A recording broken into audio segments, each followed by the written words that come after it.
Hello everyone, happy new moon in Virgo. I am Nivi, that awkward witch, and here is a pick a card reading. So the theme of this pick a card reading is what problem are you facing right now? What kind of perspective shift can you have to make you feel better about this problem? And some mundane things you can do to feel better and to improve this issue. So we're going to have 4 cards in each pile, and these are from different decks. I have linked the decks in the description below. And we have pile 1, pile 2, pile 3 and pile 4. Of course, the timestamps are below as well. Let's get right into it.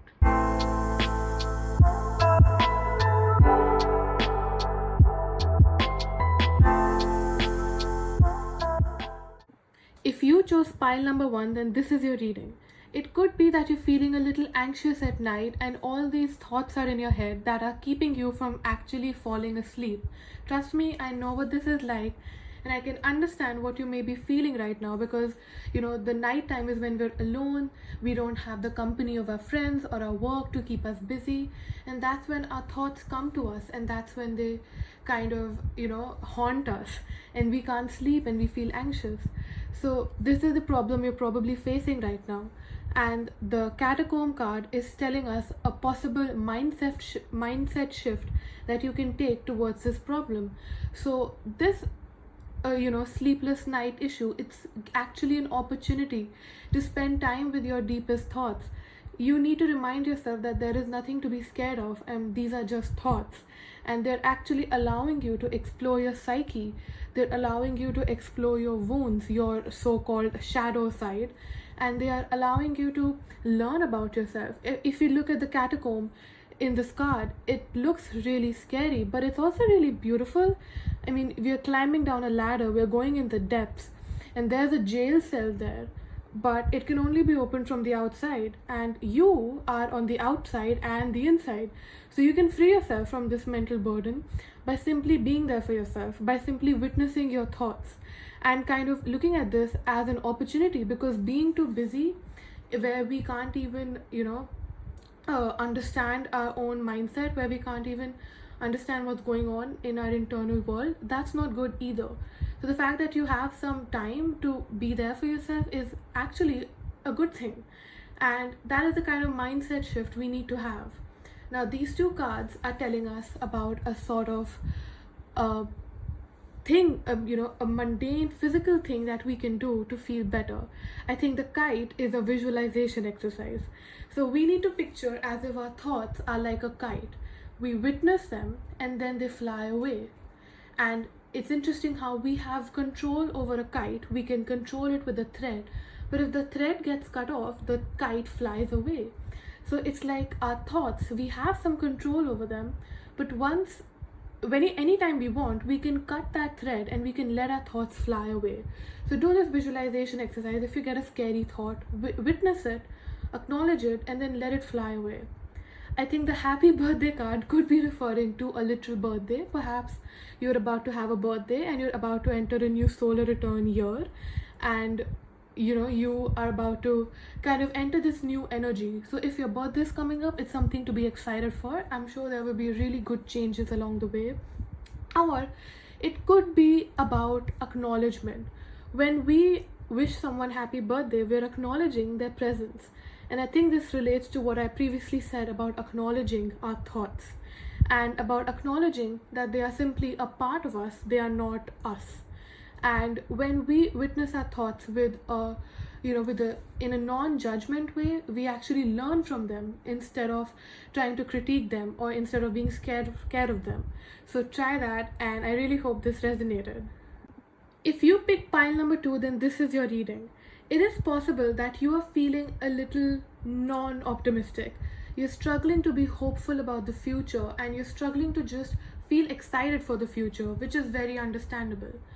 I think the death card here is asking us to be open to change, because a lot of times the reason that we don't feel excited for the future is because we think that things are going to be the same. We're going to continue to be stagnant. Or some of us, we are not excited for the future because we're scared of the future, and we're scared that something bad is going to happen. But instead of that, we can find a middle ground. We can hope and we can ask for change in the future to remove this sense of stagnancy and to add a little joy in our lives, and we can kind of look forward to the future by being open to that change. The death card, it talks about a change, and this is a much needed change. So if you're stagnant, then ask for change. Ask the universe, or perhaps ask yourself to change something. And if you're scared of the future, then remind yourself that anything that happens in the future, you can handle it, and that change is often good, even if it feels uncomfortable at first. So this much needed change, when you kind of look forward to it, when you ask for it, it can help you feel more optimistic. That is a sort of mindset shift that we need to have. The two bird and the chest card, I think they're talking about two things we should do in our mundane life. I think the bird and the chest are kind of giving a similar message, which is that we need to be more mindful. We need to be in the present moment along with being hopeful for the future.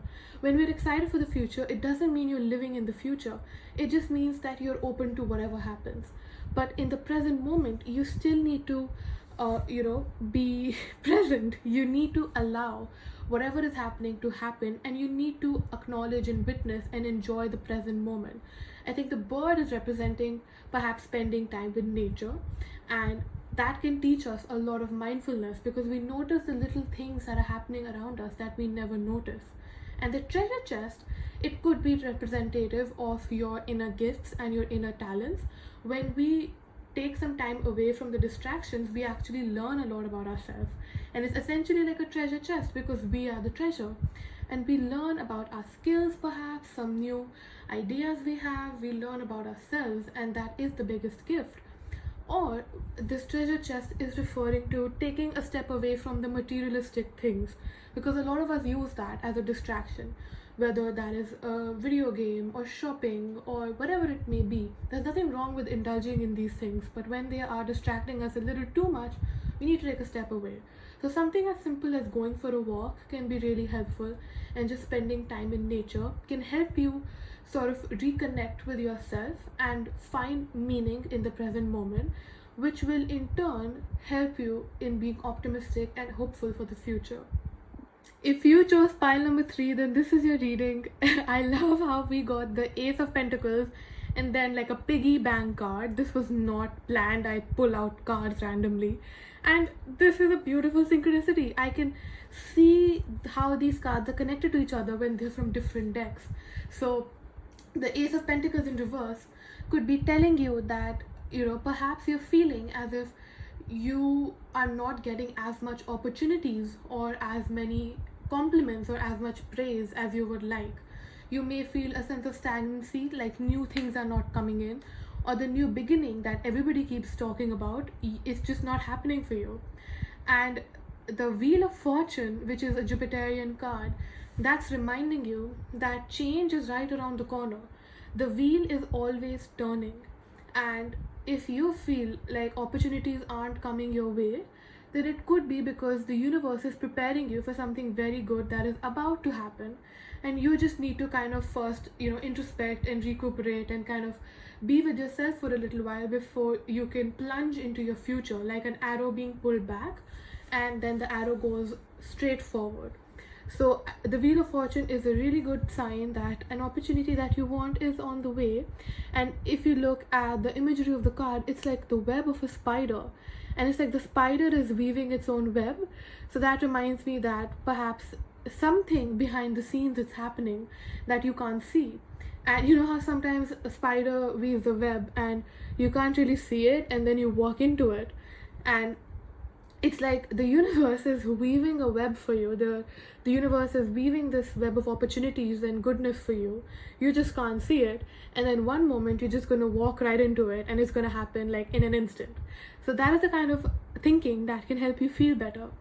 The piggy bank is, I think, a confirmation about how this opportunity is on the way. But I think the piggy bank is also telling us to look back at how far we have come, because people fill a piggy bank with money and then one day they break it and then they count all the money they have. So you should look at your own memories in that way. You should the way people look at all the money they have collected, you should look back at all the experiences you have collected, all the achievements you have collected, the good things you have done so far. And that will remind you of what you're capable of and how life is capable of being good. And once you do that, it will help you feel a little more optimistic. So look back at all the good things that have happened in the past, the good things you have done. And the ghost, I feel like the ghost is talking about our limiting beliefs. It could be for some people that your own self-doubt is kind of holding you back. That doesn't mean that opportunities are not going to come your way. They surely will. But it means that when the opportunity does come your way, you're going to be like, oh, maybe I don't deserve it, and you're not going to take it. So if the opportunity hasn't come yet, take this time to work on your self-doubt and your limiting beliefs, and remind yourself that you are capable, so that when the opportunity does come, you are ready for it and you are working at your best self and you're using all your skills to just work on this opportunity. If you pick pile number 4, then this is your reading. The King of Cups usually talks about someone who's very emotionally mature, but I think right now it's telling you that the problem you're facing right now is you are feeling a little too mature. Maybe, being an adult and having all these responsibilities is taking away the joy from life. The King of Cups is sitting as a throne and he is around water, so he is aware of his emotions. But there could be a sense of lack of playfulness with this, where you have become a little too mature and you have been a little too grown up, and now you don't know what to do. There's a sense of stagnancy in the way you feel your emotions, where your emotions are just not coming out. You have emotions, you know that you're feeling something, but it's not coming out. The Moon card is asking you to perhaps connect with your dreams, because the dreams, they are a window into the subconscious and the unconscious mind, and they can give you insight on what you're actually feeling right now. The Moon card could also be asking you to simply have a good cry, because that is what a lot of us need many times. So I think this card is asking you to kind of let yourself go. Perhaps you need a little bit of a push. Maybe you should watch a sad video. People do that, but essentially the point is to let your emotions out by simply crying. And I think the Unicorn card is asking you to find that playfulness again, because when we act like too much of a grown-up, we get a little boring, and we shouldn't let go of our playfulness, our childlike nature. So this card is asking you to kind of reconnect with that. Do the things you used to enjoy doing as a kid. Start dreaming again, start crying again. And I think the pirate is asking you to be vulnerable with yourself, to be vulnerable with those around you, and perhaps swear a little, because sometimes the emotion you're feeling is anger, and some of us don't feel anger through crying. We feel it by swearing. So I'm not telling you to swear at people, don't hurt people unnecessarily, but if you are feeling angry, then it's not a bad thing to just feel angry and to just rant to no one, just rant to an empty room and just swear and let it out. There's nothing wrong with that. As long as you're not hurting anyone, there is nothing wrong with ranting. So it's asking you to embrace the full spectrum of your emotions. It's asking you to bask in your own, emotional world. Look at all these emotions you're capable of feeling and feel them. Don't internalize them, and don't rationalize them, because people tend to do that. By rationalizing an emotion, what it means is that you are looking at the root cause of the emotion and you're looking at how you can fix it, and you're trying to kind of psychologically or even astrologically explain away that emotion. But what you should be doing is feeling that emotion. And what I mean by feeling an emotion is to just lie in bed. If you're feeling upset, lie in bed and just kind of bask in the sadness, bask in the grief. Just lie there for some time and feel that emotion. Let it pass through you. If you feel like crying, cry. If you feel like swearing, swear. And if you feel like being happy and basking in the sunlight, then do exactly that.